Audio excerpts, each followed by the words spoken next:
The bill sitting in my mailbox looked official enough, with the Pinecrest Meadows HOA logo stamped across the top in what I could only describe as aggressively corporate purple. But the amount printed on it made my coffee nearly spray across my kitchen counter. $8,347 for pipe repair and water damage restoration. I read it 3 times, each pass making my blood pressure climb another notch, because I had not called anyone about any pipes, and my townhouse had 0 water damage anywhere inside it. My name is Lucas Anderson, and I had been living in this townhouse community in Naperville, Illinois, for exactly 9 months. 9 months of increasingly bizarre HOA notices, from citations about my mailbox being 2 inches too far to the left, to warnings about my car being parked in my own driveway for more than 48 consecutive hours. But this bill was something else entirely. This was not some petty fine. This was claiming I owed them for repairs to common area pipes that had apparently frozen and burst during the cold snap we had in early January. I grabbed my phone and dialed the HOA management office. My jaw clenched so tight I could feel the tension radiating up into my temples. The phone rang 4 times before a nasally voice answered. Pinecrest Meadows Homeowners Association, this is Brenda speaking. Yeah, hi, this is Lucas Anderson from Unit 42. I just got a bill for over $8,000 and I have no idea what this is about. There was a pause, then the sound of keyboard clicking. Oh yes, Mr. Anderson, that would be for the pipe repairs in Building 6, the freeze damage from the January cold snap. Building 6, I repeated slowly. I live in Building 6, but these are common area pipes, right? Why am I being billed individually? Well, Brenda said, and I could practically hear her shuffling papers, clearly uncomfortable with this conversation. The HOA board determined that the residents of Building 6 should split the costs since it was your building that was affected. That makes 0 sense. Common area maintenance is supposed to come out of HOA dues. That is literally what we pay them for. I understand your frustration, Mr. Anderson, but you will need to take this up with the board president. Patricia Whitmore handles all billing disputes. Would you like her number? I wrote down Patricia's number with more force than necessary, probably leaving permanent pen marks in my notepad. After hanging up with Brenda, I sat at my kitchen table and really looked at the bill. The work had been done by a company called Midwest Emergency Plumbing, and the damage was listed as catastrophic. Burst pipes in the crawlspace beneath Building 6, flooding that had damaged insulation and subflooring, emergency repairs done during the coldest week of January, when temperatures had plummeted to -15 degrees. The thing was, I remembered that cold snap vividly. I had been working from home that entire week, and I had heard some commotion outside. Trucks, people shouting, the sound of industrial equipment. But no one from the HOA had knocked on my door. No one had sent an email or a text, or even a note slipped under the door to inform residents what was happening. The first I was hearing about any of this was a bill 2 months later. I called Patricia Whitmore immediately. The phone rang 6 times before going to voicemail. Her outgoing message was clipped and professional, the kind of voice that suggested she viewed any interruption to her day as a personal affront. I left a message explaining who I was, and that I needed to discuss the billing situation urgently. 3 days passed with no callback. In that time, I did my own investigating. I knocked on the doors of my neighbors in Building 6, all 12 units. Out of the 12, I managed to catch 8 people at home. Every single one of them had received an identical bill, just with their unit number instead of mine. $8,347 each. over $66,000 total being charged to the residents of one building. My neighbor in Unit 39, an elderly man named George who had lived in Pinecrest Meadows since the development was built in 2019, was particularly upset when I spoke with him. He invited me into his living room, which was immaculately kept and smelled like coffee and old books. "This is the third major repair they have tried to bill us separately for," George said, his weathered hands wrapped around a coffee mug. "Last year it was the roof. The year before that it was the parking lot repaving. They keep finding ways to charge us beyond the HOA dues, and the dues keep going up anyway." "That cannot be legal," I said. "Probably is not," George agreed. "But most people here, they just pay it. They are scared of what the HOA will do if they fight back. Liens on the property, legal action, all of that. It is easier to pay and move on." I left George's place feeling even more determined. I was not the type to just roll over, especially not when something smelled as fishy as this entire situation. That evening, I dug into the HOA governing documents that I had been given when I purchased my townhouse. They were dense, full of legal language that seemed designed to make your eyes glaze over, but I pushed through. Buried in Section 14, subsection C, I found it. All common area maintenance and repairs were to be funded through the monthly HOA dues and the reserve fund. Special assessments could only be levied under specific circumstances, and those circumstances had to be voted on by the full board with proper notice given to all homeowners. No such notice had been given. I checked my email going back 6 months. Nothing. I checked the community bulletin board in the mail room. Nothing. I even logged into the HOA's online portal, which was somehow both overcomplicated and completely uninformative. Still nothing about a special assessment or a vote. Armed with this information, I called Patricia Whitmore again. Once again, voicemail. This time my message was less polite. "Patricia, this is Lucas Anderson again from Unit 42. I have reviewed the governing documents and I do not see any legal basis for this billing. I need to speak with you immediately or I will be forced to take this to an attorney. Please call me back." This time she called back within an hour. Her voice on the phone matched her voicemail exactly, clipped, professional, and deeply annoyed. "Mr. Anderson, I received your rather aggressive voicemail." "Aggressive?" "I am being billed $8,000 with no explanation or legal justification. I think I am being remarkably restrained." "The billing is completely justified," Patricia said, and I could hear papers rustling on her end. "The pipes froze. They burst. Repairs were needed immediately. The board voted to split the costs among Building 6 residents since you were the ones who benefited from the repairs." "When did this vote happen? Because I never received notice of any meeting or any vote." "The vote happened at an emergency board meeting on January 10th. "And when were residents notified of this meeting?" There was a pause. "Emergency meetings do not require the same notification procedures as regular meetings."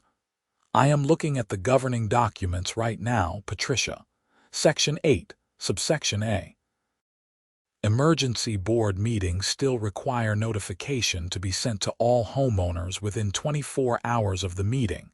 I received no such notification, neither did any of my neighbors I have spoken to." Another pause, longer this time. When Patricia spoke again, her voice had taken on a sharper edge. "Mr. Anderson, I do not appreciate your tone. The board has made its decision and the bill stands. If you refuse to pay, we will be forced to place a lien on your property. And I will be forced to contact an attorney and potentially the state regulatory board that oversees HOAs. Because from where I am sitting, this looks like the board is either grossly incompetent or deliberately circumventing the governing documents to extract money from residents." That is a very serious accusation, Patricia said, her voice cold enough to freeze pipes all by itself. It is a very serious bill.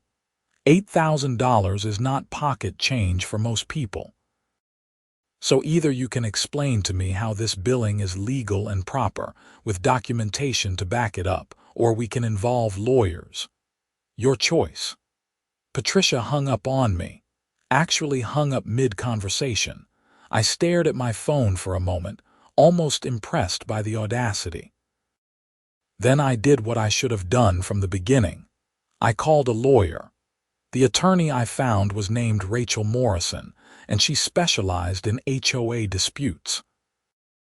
Her office was in downtown Naperville, in one of those renovated historic buildings that tried very hard to look both professional and approachable. I met with her 2 days after my phone call with Patricia, bringing every document I had. The bill, the governing documents, email records, everything. Rachel was in her mid-40s, with short gray hair and glasses that she kept pushing up her nose as she read through my papers.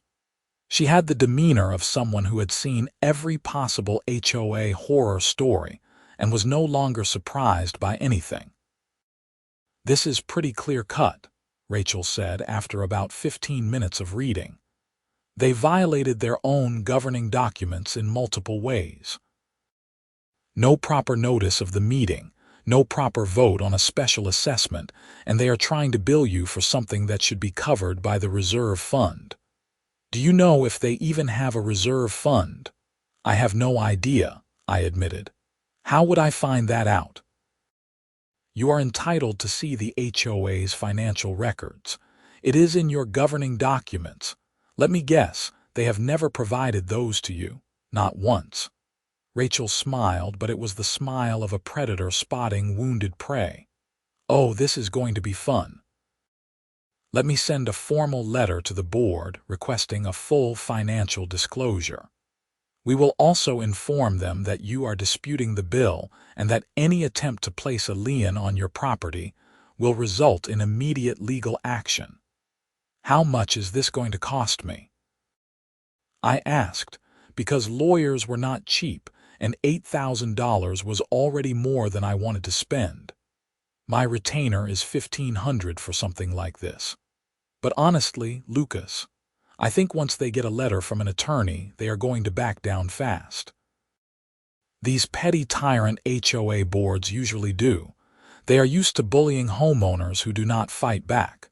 The moment someone stands up to them with actual legal representation, they fold. I paid the retainer, and Rachel got to work. Within 2 days, she had sent a formal letter to the Pinecrest Meadows HOA board, copied to Patricia Whitmore and the property management company.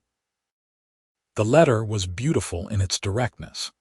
It outlined every violation of the governing documents, demanded full financial disclosure within 10 business days, and made it crystal clear that any retaliatory action would result in a lawsuit. The response came faster than I expected, but not in the way I hoped. Instead of backing down, Patricia doubled down. She sent a response letter, not from an attorney but apparently written by herself, stating that the board had full authority to levy special assessments as needed, that I was in violation of my obligations as a homeowner, and that if I did not pay within 30 days, a lien would be placed on my property, and I would be responsible for all legal fees incurred by the HOA in collecting the debt. Rachel laughed when she read it, actually laughed out loud while sitting in her office with me. "She wrote this herself," Rachel said, shaking her head. "No attorney would let their client send something this legally incompetent. She is threatening you with actions she cannot legally take and making claims that directly contradict her own governing documents. This is perfect." "Perfect how?" I asked, because from where I was sitting, I was still being threatened with a lien. "Perfect because now we have documentation of their bad faith. We are going to request an emergency hearing with the full HOA board, and we are going to invite every resident of Building 6. I want everyone who got one of these bogus bills to be there. The more people they have tried to scam, the stronger our position. Over the next week, I went door to door in Building 6 again, this time with a printed invitation to an HOA board meeting that Rachel had forced them to schedule. Out of 12 units, 9 residents agreed to come. One had already paid the bill out of fear and did not want to make waves. 2 others were rental properties, and the landlords lived out of state and could not be bothered to deal with it. But 9 residents, including me, was enough. Rachel had also filed a request for financial records, and after some back and forth where Patricia tried to claim the records were not available, she finally produced them. What we found in those records was damning. The Pinecrest Meadows HOA Reserve Fund was supposed to have approximately $300,000 in it, based on the monthly dues being collected and the projected maintenance expenses. The actual balance was $47,000. Over $250,000 was missing. The financial records were a mess, full of vague line items and transfers that made no sense. There were payments to companies I had never heard of, expenses labeled simply as maintenance with no details, and a series of checks made out to Patricia Whitmore herself for administrative expenses that totaled nearly $60,000 over the past 2 years. Rachel and I sat in her office going through the records, and I watched her expression grow more serious with each page she turned. "This is not just incompetence," Rachel said quietly. "This is embezzlement. Patricia has been stealing from the HOA, and now the reserve fund is depleted. That is why they are trying to bill you directly for the pipe repairs. They do not have the money to pay for it themselves because she has taken it." "Can we prove that?" I asked. "We can prove the money is missing. We can prove she has been paying herself far more than any reasonable administrative fee. Whether we can prove criminal intent, that is going to require a forensic accountant and probably the police." The emergency board meeting was scheduled for a Thursday evening in mid-March. The meeting was held in the community clubhouse, a bland rectangular building with white walls and fluorescent lighting that made everyone look vaguely ill. I arrived 15 minutes early with Rachel, and we found that several of my neighbors from Building 6 were already there, looking nervous and uncomfortable. George was there, wearing a suit that looked like it had not been worn since the 90s. A younger couple from Unit 45 was there, the wife bouncing a baby on her hip while the husband scrolled through his phone with a grim expression. A woman from Unit 38, who I had only spoken to briefly, came in looking like she was ready for a fight, her jaw set and her arms crossed. Patricia Whitmore arrived exactly on time, flanked by 2 other board members I had never met. Patricia was exactly what I had expected. Mid-50s, with severely styled blonde hair that looked like it required industrial-strength hairspray to maintain, wearing a burgundy blazer, an expression of someone who considered herself vastly superior to everyone else in the room. She looked at our group with barely concealed contempt. "I see we have quite the crowd tonight," Patricia said, setting her leather portfolio down on the table at the front of the room. "Though I am not sure why Mr. Anderson felt the need to bring legal representation to a simple board meeting. It seems rather excessive." "I am here because my client's rights have been violated," Rachel said calmly, remaining standing while everyone else took seats. "And because it has come to our attention that there are serious financial irregularities that need to be addressed." Patricia's expression tightened. "I do not know what you are talking about."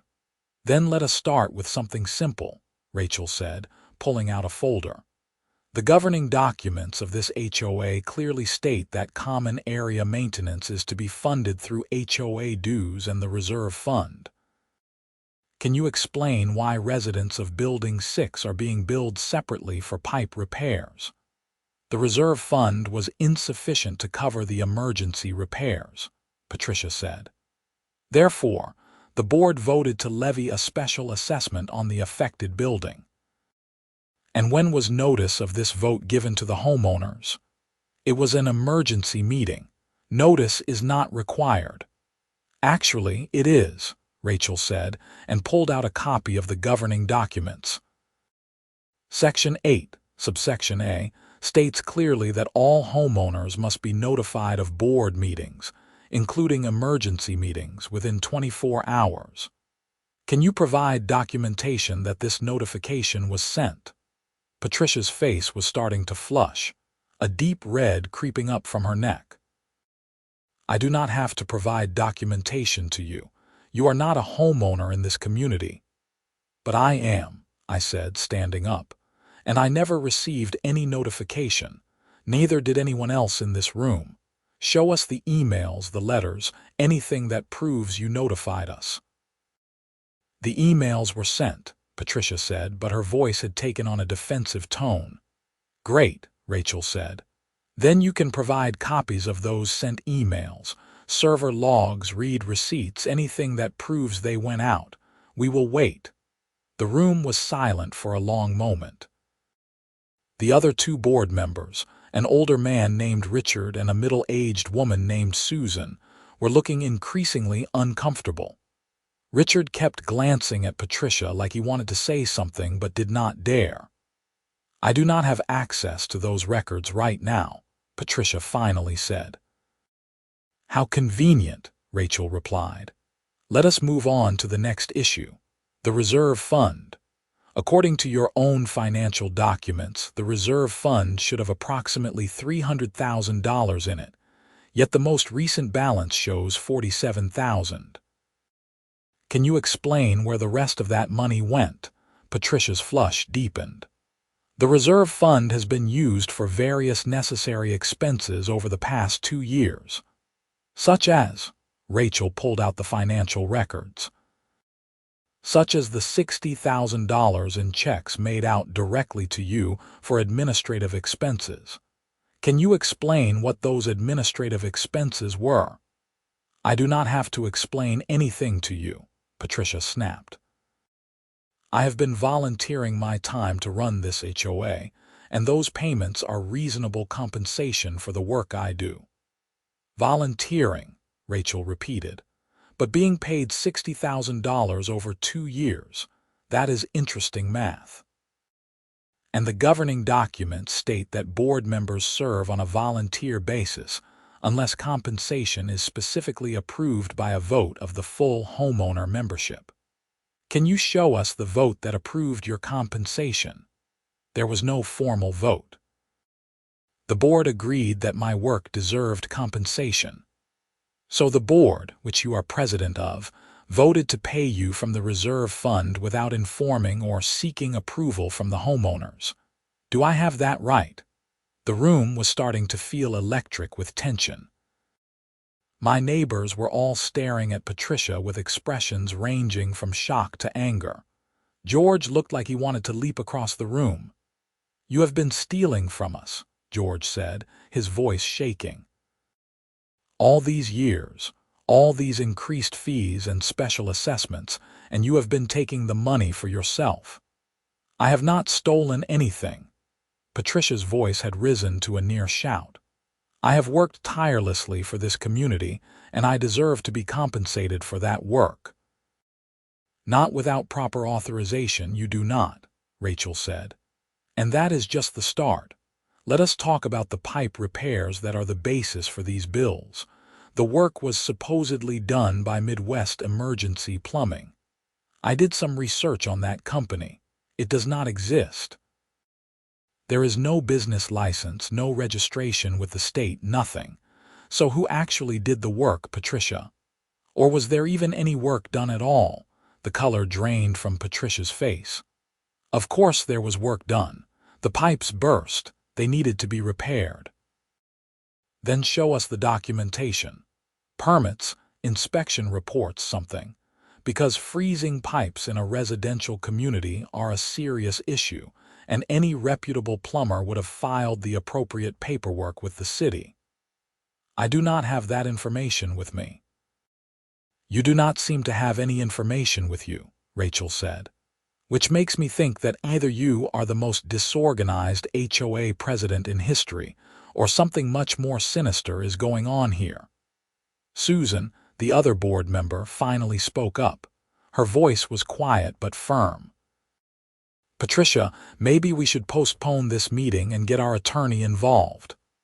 We do not need an attorney, Patricia said, but her voice had lost its commanding edge. She sounded cornered. I think you do, Rachel said. Because from where I am standing, this looks like embezzlement, fraud, and possibly conspiracy. And that is not something that gets handled in an HOA meeting. That gets handled by the police. The room erupted. My neighbors started talking all at once, voices raised in anger and confusion. Patricia tried to speak over them, insisting that this was all a misunderstanding, that the records were correct, that she had done nothing wrong. But the more she talked, the less convincing she sounded. Richard, the older board member, stood up abruptly. I am resigning from this board, effective immediately. I want no part of whatever this is. Susan hesitated, then nodded. I am resigning as well. I was only on the board to help with landscaping decisions. I did not know about any of this financial stuff. Patricia handled all of that herself. Patricia looked at them with something approaching panic. You cannot resign. We need a quorum to operate. Then I guess the board is defunct, Richard said. Good luck explaining this to the state regulatory board and to the police. Rachel turned to me and the other homeowners. I am going to recommend that all of you file formal complaints with the Illinois Department of Financial and Professional Regulation, which oversees HOA governance. I am also going to recommend that we contact the Naperville Police Department and request an investigation into possible embezzlement. You cannot do that, Patricia said, her voice rising again. You are not a homeowner here. You have no standing. But they do, Rachel said, gesturing to the residents in the room. Every single one of them has standing, and every single one of them has been defrauded. So, unless you can produce documentation right now that proves otherwise, I suggest you start thinking about getting a criminal defense attorney. Patricia grabbed her leather portfolio and stood up abruptly. This meeting is over. I do not have to sit here and be accused of crimes by some ambulance-chasing lawyer and a troublemaker who has been nothing but a problem since he moved in. She stormed out of the clubhouse, her heels clicking sharply against the tile floor. The two other board members exchanged glances, then followed her out, though at a more measured pace. They both stopped to apologize to the room on their way out, insisting they had not known about any financial irregularities.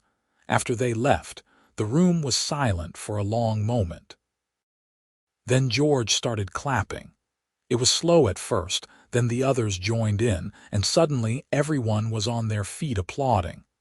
I felt embarrassed by the attention, but also vindicated. We had not won yet, but we had exposed what was happening. Rachel quieted everyone down and spent the next 20 minutes explaining what the next steps would be. She would help each homeowner file a complaint with the state regulatory board. We would also collectively request a full forensic audit of the HOA's finances. And yes, we would be contacting the police. I drove home that night feeling a strange mix of exhaustion and exhilaration. I had come to this meeting just wanting to fight an unfair bill. I had not expected to uncover what appeared to be years of systematic theft. But now that we had opened this door, there was no closing it. The next morning, I woke up to find a notice taped to my front door. It was from the HOA, signed by Patricia Whitmore, informing me that I was being fined $500 for hosting an unauthorized gathering that was disruptive to community peace.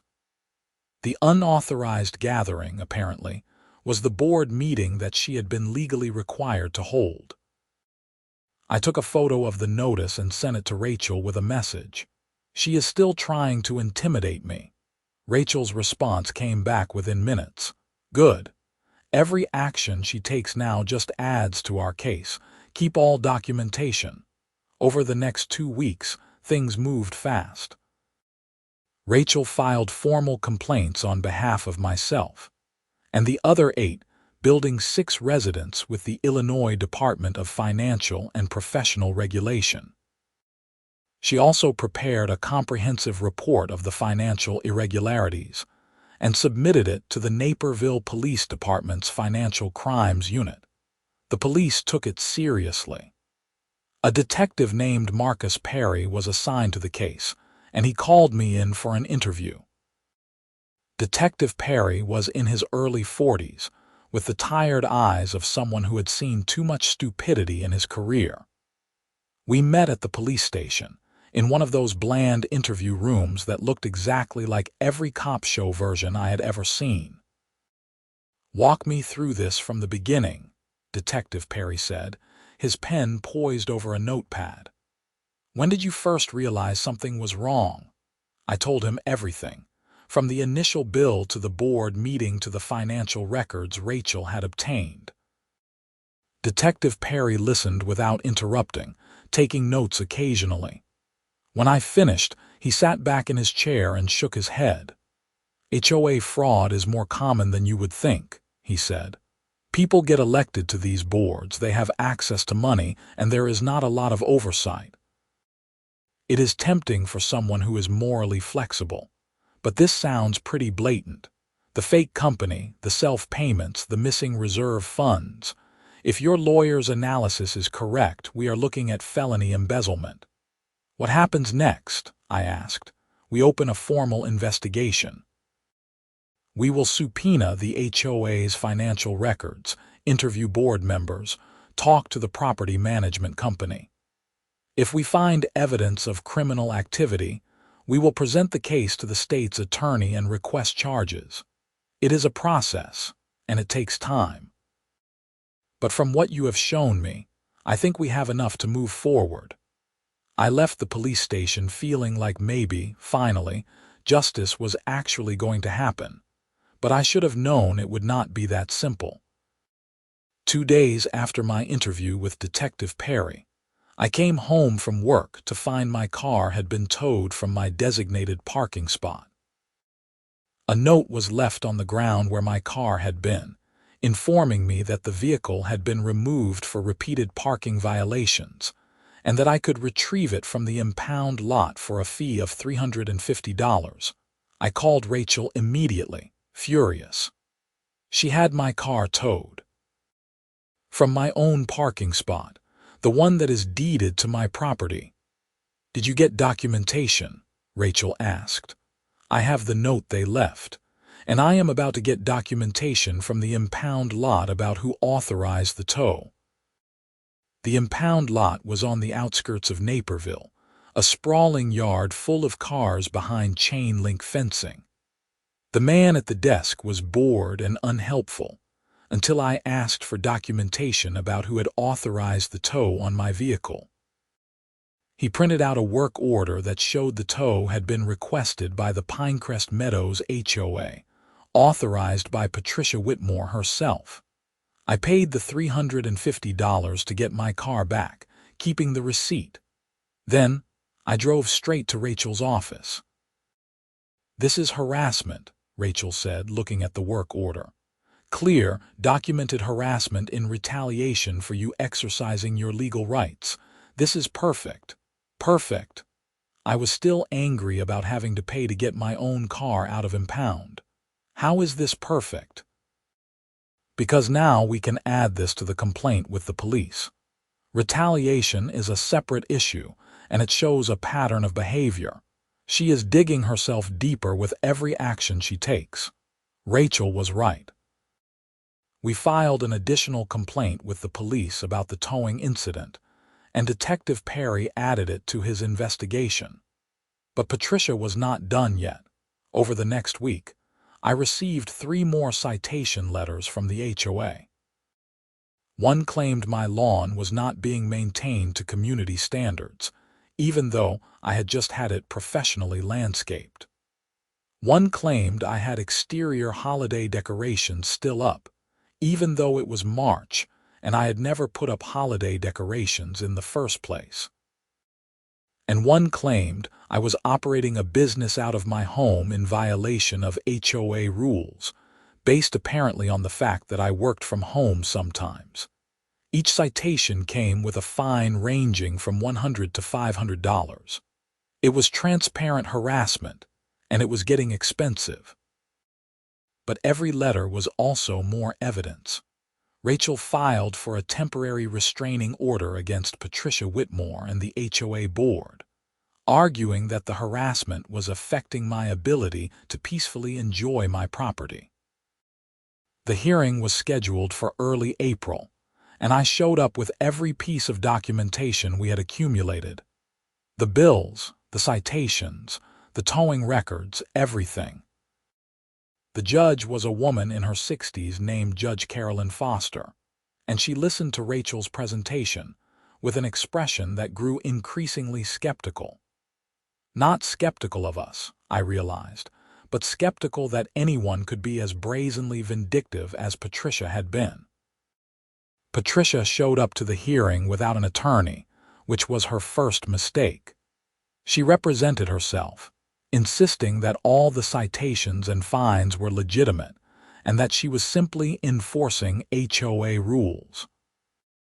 "Your Honor," Patricia said, standing awkwardly at the defendant's table, "Mr. Anderson has been a problem resident since he moved in. He consistently violates HOA rules, and when we try to enforce those rules, he threatens us with lawsuits. This is just another attempt to intimidate the board into not doing our jobs." Judge Foster looked at her over the top of reading glasses. "Mrs. Whitmore, I am looking at the evidence presented by the plaintiff.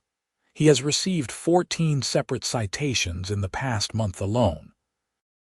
Prior to this month, how many citations did he receive?"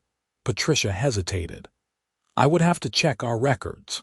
Mr. Anderson's attorney has already provided that information," Judge Foster said. "Prior to March of this year, Mr. Anderson received 3 citations total over 9 months of residency. All 3 were for minor issues that were resolved within days. Does that sound accurate, I suppose?" Patricia said stiffly. "And yet in March alone, after Mr. Anderson filed complaints about financial irregularities and attended a board meeting with legal representation, he suddenly received 14 citations. His car was towed from his designated parking spot. He has been threatened with liens and legal action. Does that pattern seem coincidental to you? The timing is irrelevant. The violations are real." Judge Foster picked up one of the citations.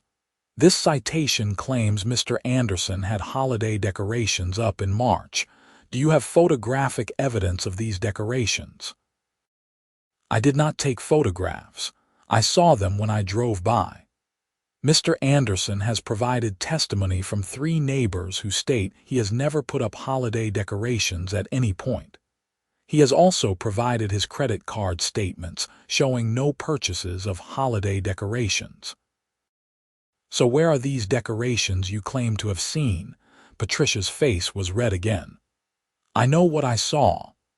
"This is clearly retaliatory harassment," Judge Foster said, setting down the papers. "Mrs. Whitmore, I am granting the temporary restraining order. You and any agents acting on behalf of the Pinecrest Meadows HOA are prohibited from issuing any citations, fines, or taking any action against Mr. Anderson or his property, unless you have clear, documented evidence of an actual violation. Any communication with Mr. Anderson must go through his attorney. You are also ordered to refund the towing fees he was forced to pay. Do you understand? This is outrageous," Patricia said. "You are preventing the HOA from enforcing its rules." I am preventing you from abusing your position to harass a homeowner who has exercised his legal rights. If you have legitimate violations to report, you can document them properly and submit them through appropriate channels. But the pattern of behavior documented here suggests that you are not acting in good faith. The restraining order stands. This hearing is adjourned. Walking out of the courthouse, I felt like I could finally breathe again. Rachel was practically bouncing with satisfaction. "That went even better than I hoped," she said. "Now she cannot touch you without facing contempt of court charges." And judges talk to prosecutors. Judge Foster is going to remember this case, and if criminal charges get filed, her testimony about Patricia's behavior could be very useful. "Do you think criminal charges will actually happen?" I asked. Detective Perry seems to be taking this seriously. I have been in contact with him, and he told me they have been going through the HOA's bank records. It is apparently worse than we thought. Patricia has been siphoning money for at least 3 years, maybe longer. 3 weeks after the restraining order hearing, Detective Perry called me. "Can you come down to the station? I want to show you something." I met him at the station that afternoon, and he led me to a small conference room where he had spread out stacks of bank statements, receipts, and printed emails.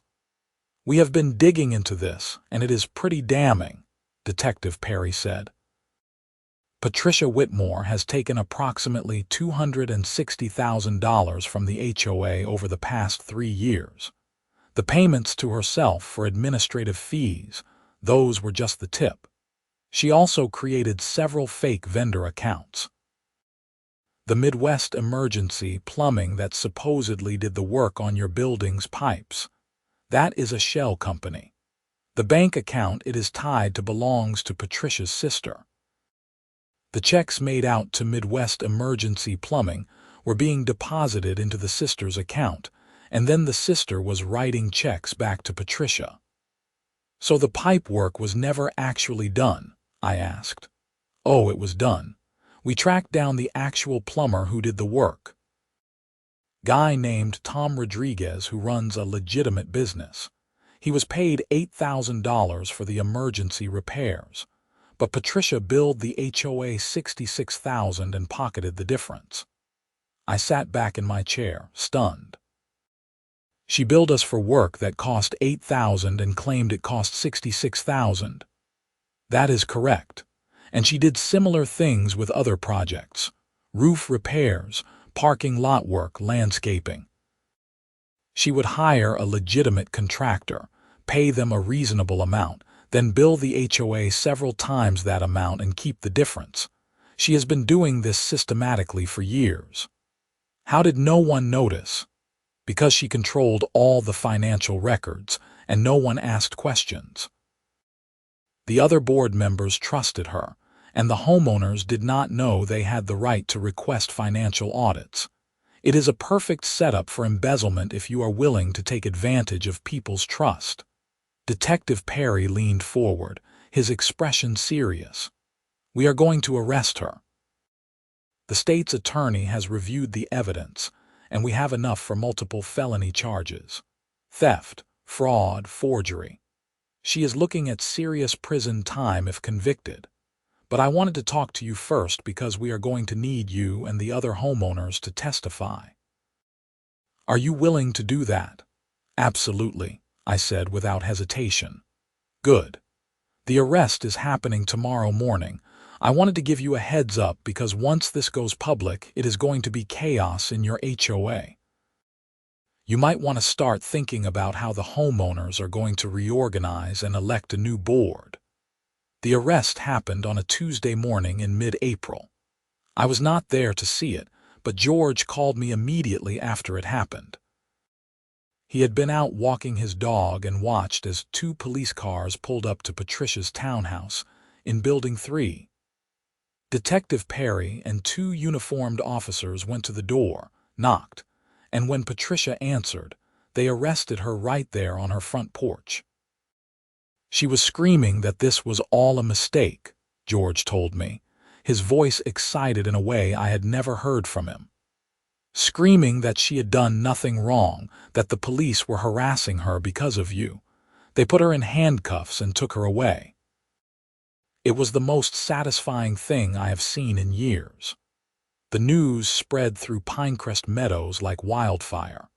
By that evening, everyone in the development knew that the HOA president had been arrested for embezzlement. My phone was ringing constantly with neighbors. I barely knew, asking for details, wanting to know if their money was gone, wondering what would happen to the HOA.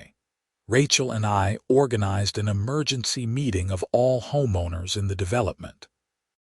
We held it in the clubhouse again, but this time the room was packed.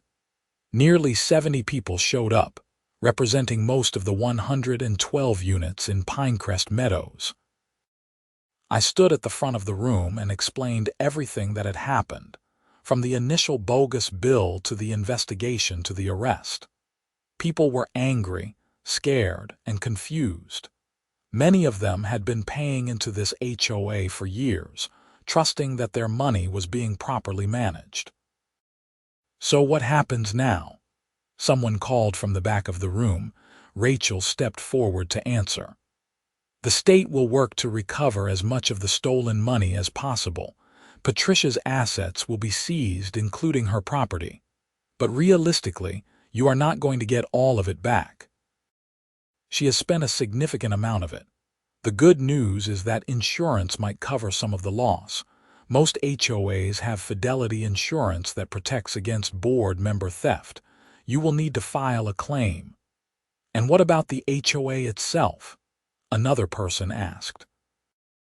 "We still need someone to manage things. You need to elect a new board," Rachel said. "The old board has resigned and you need new leadership. I would recommend electing people who are committed to transparency and proper financial oversight. You also need to hire a professional property management company that is separate from the board, with proper checks and balances." Over the next several weeks, the homeowners of Pinecrest Meadows worked to rebuild. We held elections for a new board. George was elected president, despite his protests that he was too old for the job. I was elected treasurer, mostly because I was the one who had uncovered the fraud in the first place, and people trusted me to watch the money. We hired a new property management company with strict oversight requirements. Every financial transaction had to be approved by 2 board members. All financial records would be published monthly on the HOA website for every homeowner to see. We also hired a forensic accountant to go through years of records and figure out exactly how much had been stolen. The final tally was devastating. Patricia had taken approximately $285,000 over 4 years. The insurance company agreed to cover $150,000 of it, but that still left a massive shortfall. The reserve fund was depleted, and there were legitimate repairs that needed to be done throughout the development. The new board made the difficult decision to levy a special assessment, but this time it was done properly. We held multiple meetings, explained exactly what the money would be used for, provided detailed financial projections, and gave every homeowner a chance to ask questions. The assessment was $500 per unit, spread over 6 months to make it manageable. It was not popular, but people understood why it was necessary. As for the frozen pipes that had started this whole mess, we had them properly inspected. Tom Rodriguez, the actual plumber who had done the emergency repairs, came back out to do a follow-up. I went with George to meet him in the crawlspace beneath Building 6. "The pipes are fine now," Tom said, shining his flashlight on the repairs he had made. "But I got to tell you, the reason they froze in the first place is because nobody winterized them. You got exposed pipes in an unheated crawlspace and no insulation around them. That is asking for trouble when it gets below 0. Winterizing the pipes is supposed to be part of the annual fall maintenance," George said, looking at the HOA's maintenance schedule on his phone. "According to this, it should have been done in November." "Well, it was not done," Tom said, "and that is why you had the burst. If those pipes had been properly insulated and the crawlspace had been sealed up right, they would have been fine even in that cold snap. So the whole disaster could have been prevented if Patricia had simply done her job and made sure basic maintenance was performed. Instead, she had apparently pocketed the money that should have been spent on winterization, let the pipes freeze, paid for cheap emergency repairs, and then tried to bill the residents 8 times what the repairs actually cost. The trial happened in September, almost 6 months after Patricia's arrest.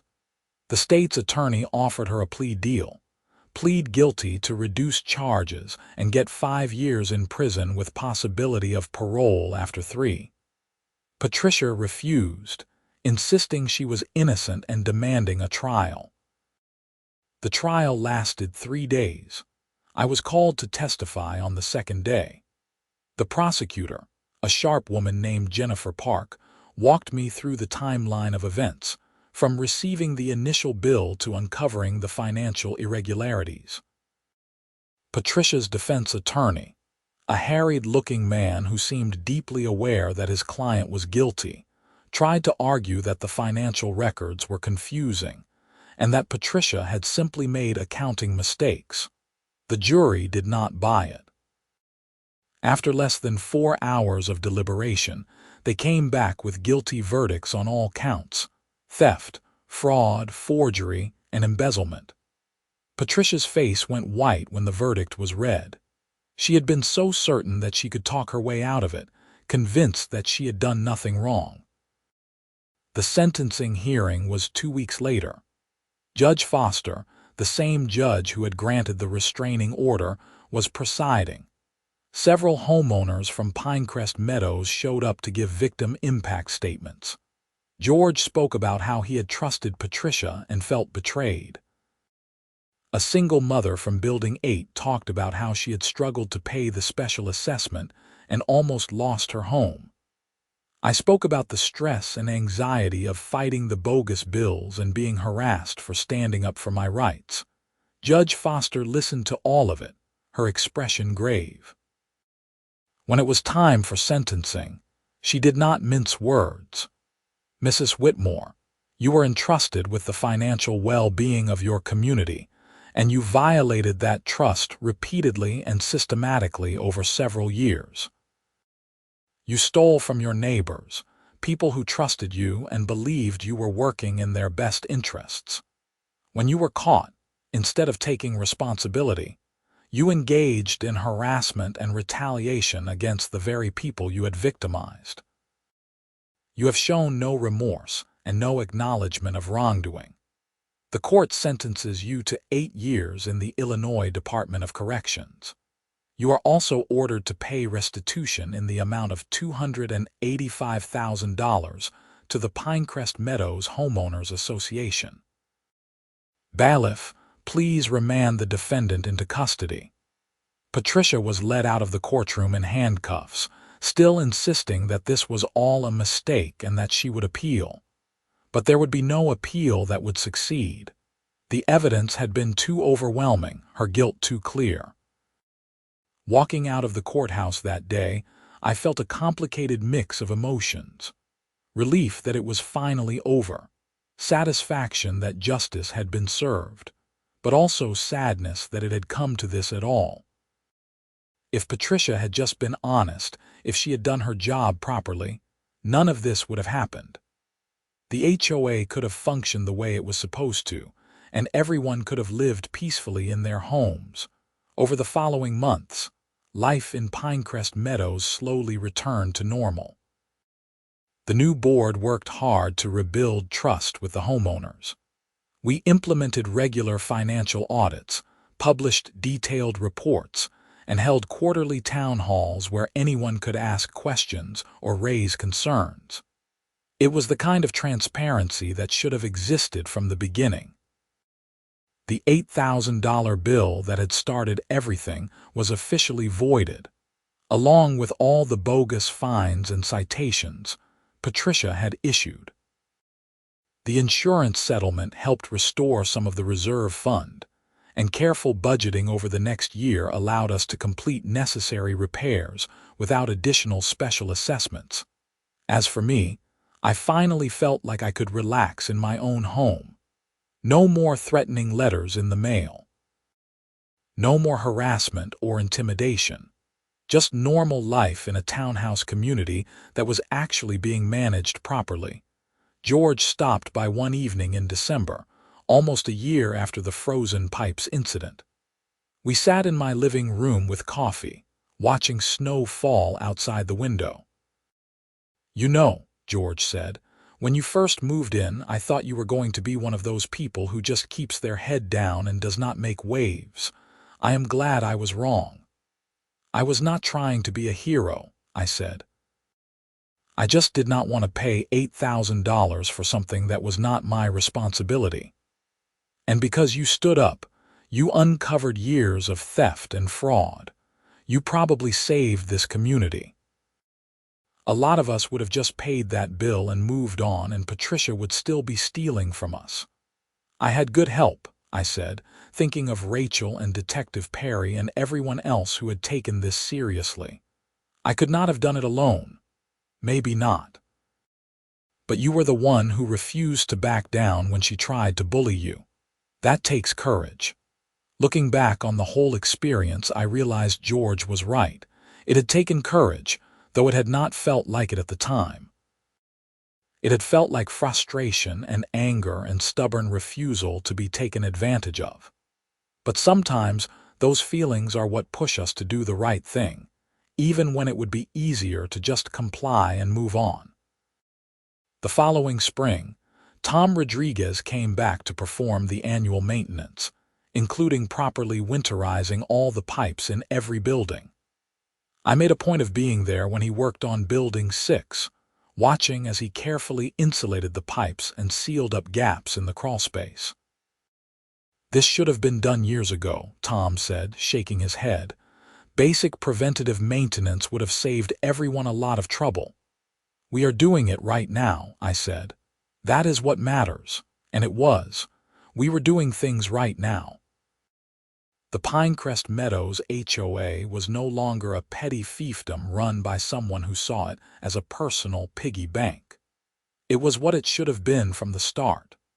A democratic organization dedicated to maintaining our community and serving the homeowners who paid into it. I still live in Building 6, Unit 42. My mailbox is exactly where it should be. My car parks in my designated spot without fear of being towed, and my lawn is maintained to reasonable standards without harassment. The monthly HOA dues still come out of my account automatically. But now I know exactly where that money is going because the financial reports are published online for anyone to see. Sometimes I think about that first bill, the one demanding $8,000 for frozen pipes.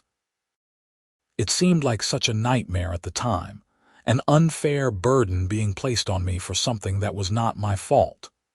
But in a way, that bill was a gift. It exposed something rotten that had been festering in our community for years, and it gave us a chance to fix it. Patricia Whitmore is currently serving her sentence at Logan Correctional Center in Lincoln, Illinois. According to the Department of Corrections website, she will be eligible for parole in 2028. I do not know if she has ever acknowledged what she did or felt any genuine remorse. I hope that she has, for her own sake. But whether she has or not, the community she tried to exploit has moved on and built something better. The last time I saw Rachel was at a community barbecue the new HOA board organized last summer. She stopped by as a guest of one of the homeowners she had helped during the crisis. We talked for a while about how things had improved, about the new systems in place to prevent future fraud. "You know," Rachel said, I have been practicing HOA law for 15 years, and I have seen a lot of bad situations. But I have rarely seen a community come together the way Pinecrest Meadows did. Usually after something like this, people just want to sell and move away. But you all stayed and fixed it. That is pretty remarkable. We did not have much choice, I said. This is our home. We were not going to let one corrupt board president ruin that. And that really is what it comes down to.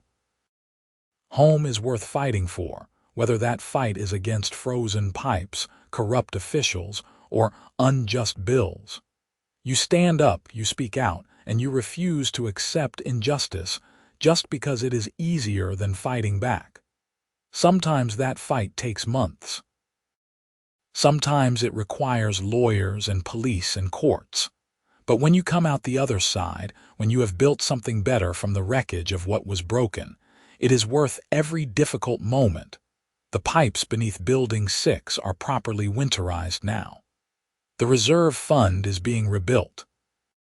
The board operates with transparency and accountability.